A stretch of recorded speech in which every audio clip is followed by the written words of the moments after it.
Hello there, YouTube. This is Tycooners Steve, and welcome back to another wonderful day at our beautiful Random Roll Zoo. For those of you just joining the series, what's going on here is that I've got the number of animals I've got currently loaded into my Zoo Tycoon 2 set into a random number generator. We're going ahead and just clicking on that random number generator, and whatever number of animal that comes up is the next one we're going to build in their exhibit, counting off 1, 2, 3, 4, etc., etc., etc.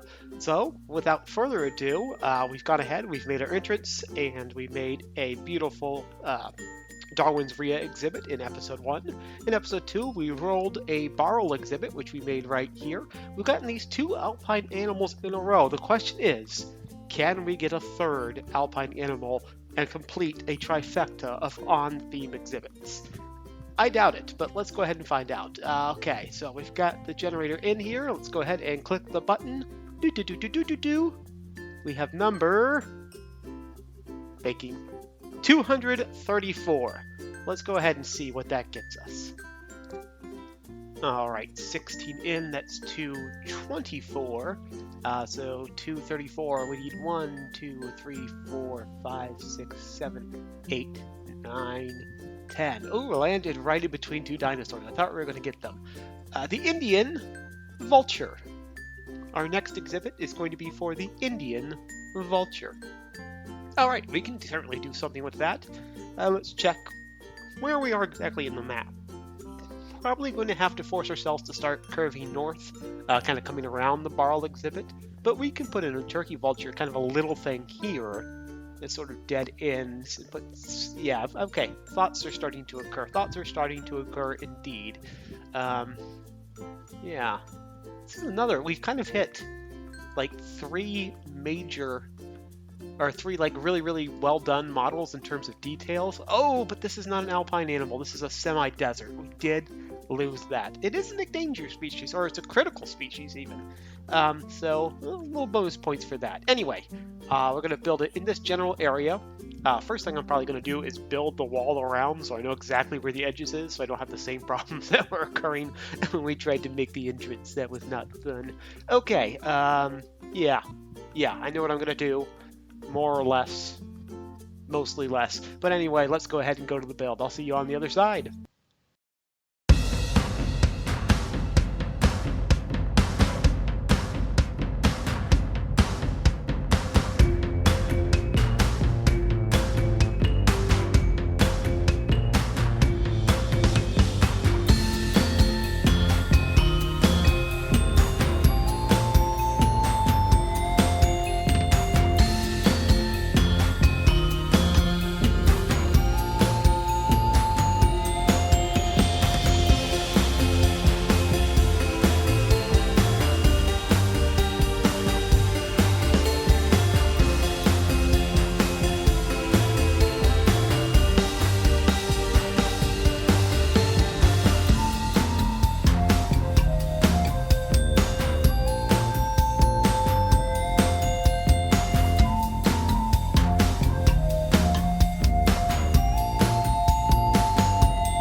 Okay, let's go ahead and do our walkthrough here. I think we've got an excellent exhibit in today. I'm going to take our first steps into the zoo, and we'll walk past our Barrel exhibit here.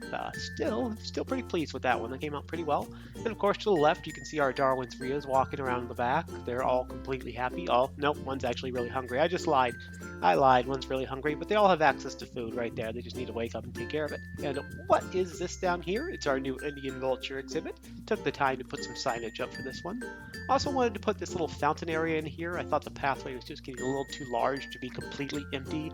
So I thought we'd just, throw down a fountain, put the cement path underneath it, and use these flowers to kind of map it out. Nice little place where a guest can kind of sit and rest and take it in. But hopefully their eyes will be drawn, as mine are right now, to one of our Indian vultures. In fact, I can see two Indian vultures walking around here. One's taking a drink. The other one's just kind of taking a strut back there. He actually looks like he might be caught in a little hitbox. But that's okay. We can always just move them around. It's probably just one of the stones that we had an issue with. Anyway, you can see what's going on here. I've done a thing I like to do a lot with birds, particularly birds that are more ground focused, like our vultures are going to be. Oh, there you go. It flew itself out of the little hitbox issue, so problem solved.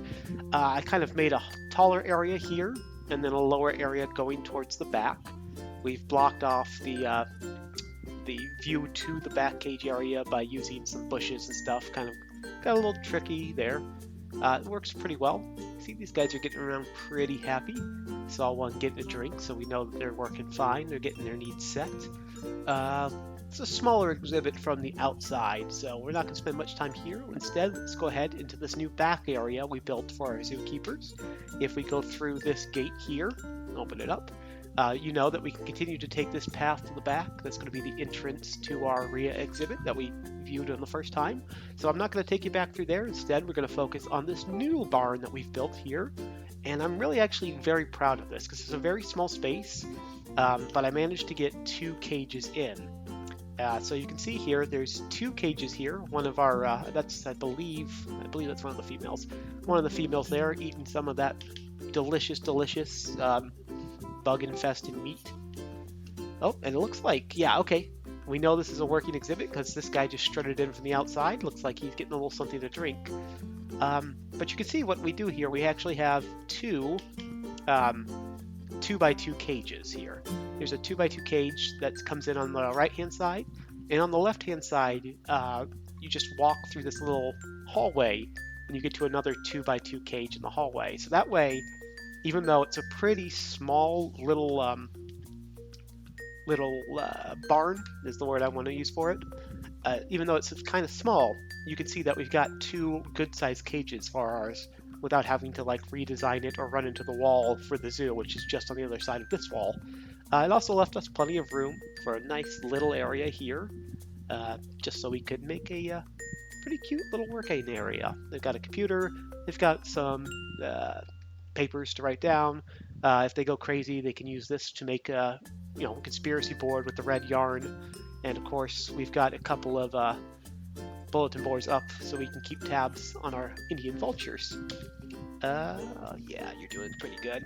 You're actually pretty happy. It may be a little hard for the oh no, the problem is I don't have the gate down on this one. That's why he's not leaving.